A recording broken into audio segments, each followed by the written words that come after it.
the idea that time can be bent, that there are multiple universes occurring simultaneously in different realities. And I've had one experience in particular that is just unfathomable to me. I don't know how to explain it. Give it a shot.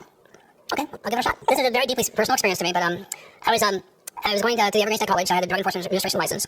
My brother John went to Yale University. He got a graduate scholarship in neurophysiology at the University of Washington. He came out to Washington State in Seattle. I was living in Olympia, Washington. I had a cabin up in the mountains near Darrington, Washington. Then in the summertime for 3 years, I set chokers. I was a logger. I really believe in the school of hard knocks and the blending of academia with blue-collar hard work. I love chopping wood. I love running a chainsaw. I love hard labor. I think. It gives my mind some respite to be able to think. So I'm in this highly academic environment. My brother John, he died unfortunately 2 years ago. So he got me involved in mushrooms. So I'm going to segue and set the stage here, but I need another 2 minutes to set the stage here. So I'm growing up in a small town in Ohio called Columbiana. My brother John goes to Yale. He comes back one day, and he gives me a book that he's using for his class. He's on break. He says, and I'm really fascinated. John went to Mexico, Colombia, came back with great stories of eating psilocybin mushrooms, and he's my older brother. I just idolized him. And he has a book called Altered States of Consciousness. And so I said, John, can I borrow your book? He said, sure. And I said, but when I get back, after my break is over, I'm going back to college, it's part of my textbook. So I borrowed his book, Altered States of Consciousness. I'm just fascinated reading it, about all these different ways of expanding your consciousness. I'm 14 years of age. And so my best friend, Ryan Snyder, says, oh, can I borrow your book? We're hanging together all the time. And I go, yeah, but I need it back. So he borrows my book, and he doesn't return it. A day, several days pass, a week pass, 2 weeks pass, my brother's coming back on break. He said, I need the book back, Paul. And I go to Ryan, I need my book, And Ryan just kept on avoiding answering the subject. I said, finally, give me my book. And Ryan goes, I can't give it to you, Paul. I said, why? He says, my dad burned it. I said, your dad burned my brother's book? I go, WTF, I didn't use this phrase back then. I said, oh my God. And I have a shout out to Ryan Snyder's father, that because of that event, it stimulated my interest in altered states of consciousness even more. So John goes to Yale and goes to the University of Washington. I have this DEA permit. I'm at the Evergreen State College. John calls me up. I says, Paul, I think I found some psilocybin mushrooms. John said, you're really smart. You've been collecting psilocybin conventions in Colombia and Mexico, but they're much more complicated up here. And I said, let me ask you 2 questions. I said, okay, John, do you take a spore pen? He goes, yes. I go, is the spores purple brown? He goes, yes, they are purple brown. I go, good. Okay, now John, does it have a separable gelatinous pellicle? And he goes, what's that? I go, well, break the cap. These are grown in wood chips. Great, break the cap and separate the cap very slowly. You see a little skin that's translucent. And he breaks it and goes, yeah, I see that skin. I said, John, they're grown in wood chips. And he goes, yes. I go, are they turning bluish? He goes, yes, they're staying really bright blue. I go, wow. I said, John, how many did you find? He goes, you would not believe it. It's a huge amount. I said, wait. He said, Paul, they're in a very sensitive place. You better come up here right away. So I jumped in my car. I drove up from Olympia to Seattle, about 60, 70 miles. I get to his house, and John's there, and I go, well, where are we going? He goes, well, we need some grocery bags, and let's get on our bikes, and let's go down there. I go, well, why all the secrecy? And the problem is, well, you'll see, and it was the end of Boat Street, and right at the University of Washington, right off University Avenue, there's Boat Street, and we get there, and right across the street is a police substation.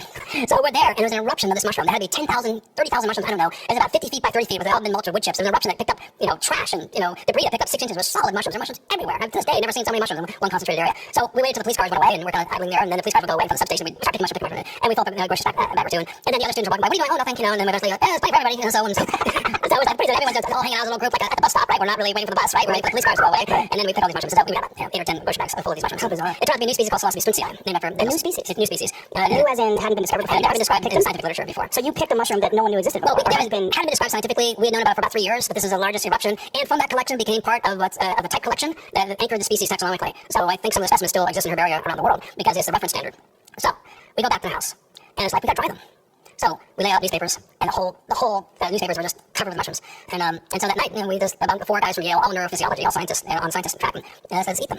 And so this is not very potent. They're 1/10 the potency of Juventus, so we made smoothies. And oh my gosh, talk about the gag reflex. So we had to make these smoothies. I got to eat 50 of them in order to have a dose equivalent to what last week Juventus would be. So I knew that. So we made these incredibly distasteful milkshakes, and we chugged them. We drank them. And then an amazing experience. I bought it for my brother. It was beautiful. And then you're peeking at the experience. You look around, and there's like tens of thousands of these mushrooms. Like, oh my gosh, all for science. And so I go to bed. And I'm laying in bed and full blown experience, and I can barely sleep because all the colors are keeping me awake and my mind is racing. And then I have a lucid dream, and I'm dreaming, and I wake up, and I go downstairs, and I go, I had this crazy dream. I said, what's your dream? I said, I saw thousands of cattle dead, baking in the sun. I said, I think there's gonna be a nuclear war. And what could kill all these cattle? At the time of the Reagan administration and all that, the tension was really high between the Soviet Union and the United States.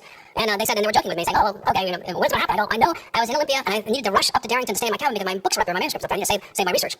So they laughed and said, well, when's the world gonna end, Paul? And I go, well, it's not this weekend, like in 2 days, it's next weekend. So they wrote on the calendar, December 1st, I put it in my book, I think it's 1975, the end of the world. They wrote, Paul predicts the end of the world. So we found that. Massive rains the next week, huge amounts of snowfall. And then on Wednesday, Thursday, temperature inversion, and it flipped to 75 to 85 degrees. All the snow started to melt.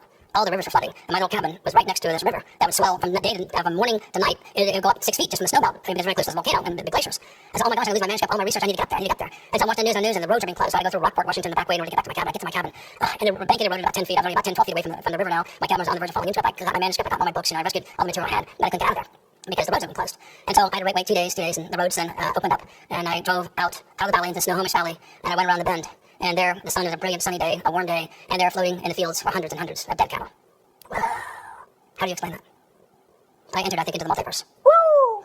Now, as a scientist, you realize when you say something like that, you open yourself up to ridicule. Do you feel hesitant to communicate these ideas? Well, and to a degree, yes. But I'm 62 years of age, and at one point, I just don't care. I just don't care. This is true. This happened to me, and I can push the envelope on these ideas because the credibility of my research is well established. I can save the bees. Do you care whether I have taken psilocybin mushrooms? If I can save your farm, your family, your country, or the world billions of dollars and protect biosecurity? I care more. I care more. That's right. Yeah. So I'm telling you things. I'm not making these up. I'm making this up. I don't have to. I just just because you can't explain it does not mean it's not true. Right. And I think that we need to accept the fact that the reality is not limited to the perception that we have traditionally used.